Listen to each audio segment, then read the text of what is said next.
morning, afternoon, evening, or night, wherever you are in the world. My name is Koleye, and I'm here in the Polandball News Network studio to bring you the latest news later than you thought you'd get it. Our top story. After 6 months of pointless political posturing and kowtowing to a fat old man caked in makeup, the Speaker of the United States House of Representatives, Mike Johnson, brought several foreign aid bills totaling $95 billion to the floor for a vote. The House easily passed all of the bills with strong bipartisan majorities, underscoring why the American voters vote for Republicans when they're too lazy to do their goddamn job. The largest aid package, at $61 billion, will provide economic assistance and funding for weapon purchases for Ukraine, as well as money to replenish U.S. weapons stockpiles that have been drawn down and sent to Ukraine. The second aid package, at $26 billion, is meant for arms and ammo for Israel and humanitarian relief for Gaza. The US is walking a diplomatic tightrope here, known as playing both sides so that we always come out on top. The third and smallest aid package, at $8 billion, is meant for US allies in the Indo-Pacific region, chiefly Taiwan. This is part of an American bid to counter growing Chinese aggression and deter a potential hot war over Taiwan. The Senate passed the bills on Tuesday, and President Joe Biden signed them into law on Wednesday morning. Desperately needed ammunition, weapons, equipment, and other supplies are already flowing to the Ukrainian armed forces. Give them hell, boys. Long story short, the arsenal of democracy is back, baby! Let's give these authoritarian dip across the world some liberty! In more war-related news, relations between Israel and Iran worsened in recent weeks, if you can believe it. On April 1st, Israel conducted an airstrike on an Iranian embassy complex in Damascus, Syria, killing 16 people, including a number of Islamic Revolutionary Guard Corps officers. Iran retaliated on April 13th with its first ever direct strike against Israel. The attack involved hundreds of drones, cruise missiles, and ballistic missiles, nearly all of which were shot down by Israel, the US, UK, France, Jordan, and Saudi Arabia, because Western and Allied air defense is just that f***ing good. On April 18th, Israel responded with limited airstrikes at targets in Iran, Syria, and Iraq. This was also Israel's first strikes on Iranian territory. They targeted an air defense radar site near Isfahan, which is home to the Natanz nuclear facility, which is used for enriching uranium. So far, it seems that both governments have refrained from further escalation.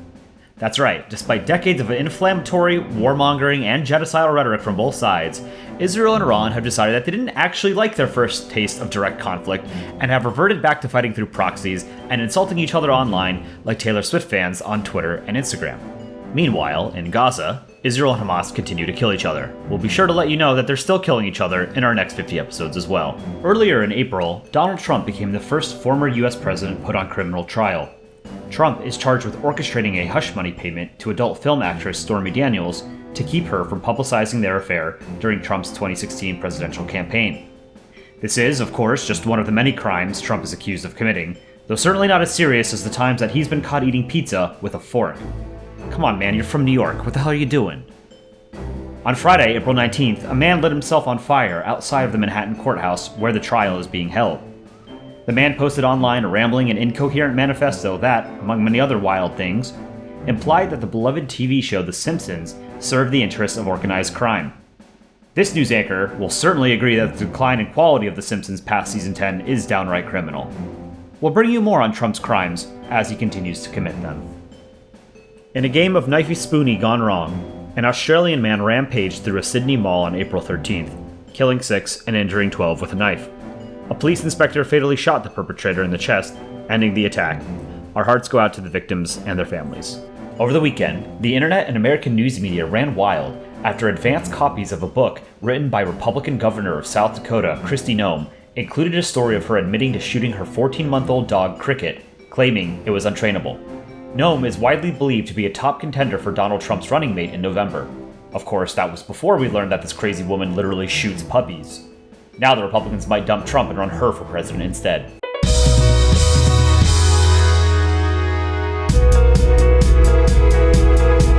This week is weather for Polska's favorite town for holiday, Shitterton, England. Like the rest of England, Shitterton does the overflow with rain, sorrow, and human feces. Temperatures in Shitterton are moderate, but hotter when sit on toilet after someone else is used before. Only on Monday is glimmer of lightings to sun. It will be like respite in between movings of bowel from Indian food. Polska recommend holiday to Shitterton, but remember to be pack plunger to unclog mind, body, and toilet.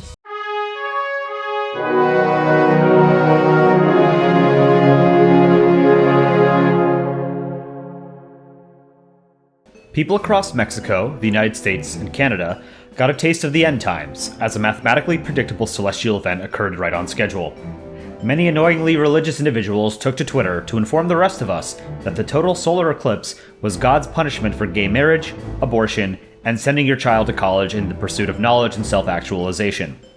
Our crack investigative team here at PNN looked into this, and we can confirm that the movements of the sun, earth, and moon are not in fact governed by things that conservatives don't like, but are actually similar to teenage romances.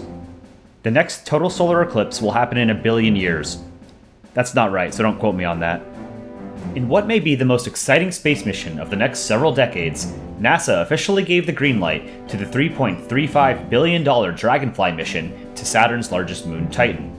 Dragonfly will be an autonomous quadcopter weighing 450 kilograms and powered by a radioisotope thermoelectric generator, or RTG, like most spacecraft sent to the outer solar system, and the Curiosity and Perseverance rovers on Mars. Dragonfly will be the second flying drone to explore another world, following NASA's Ingenuity helicopter, which died on Mars earlier this year from a lack of billionaires using it to avoid a 10-minute drive across town.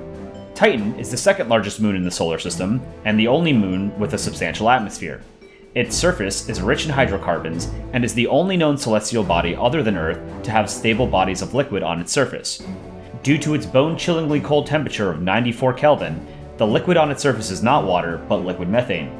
Titan's methane cycle is strikingly similar to Earth's water cycle, but presumably much worse smelling.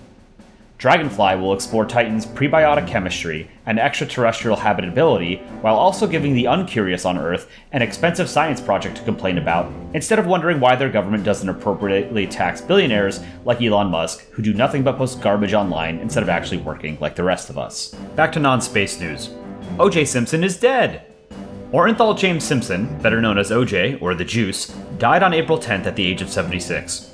O.J. Simpson was a famous American football player, turned actor, turned murderer, turned attempted kidnapper and robber, turned convict, turned skeleton. O.J. definitely brutally murdered his ex-wife Nicole Brown Simpson and her friend Ron Goldman in 1994, but got away with it after the jury found him not guilty. Rest in piss. Hey everyone, it's Aaron C14 here.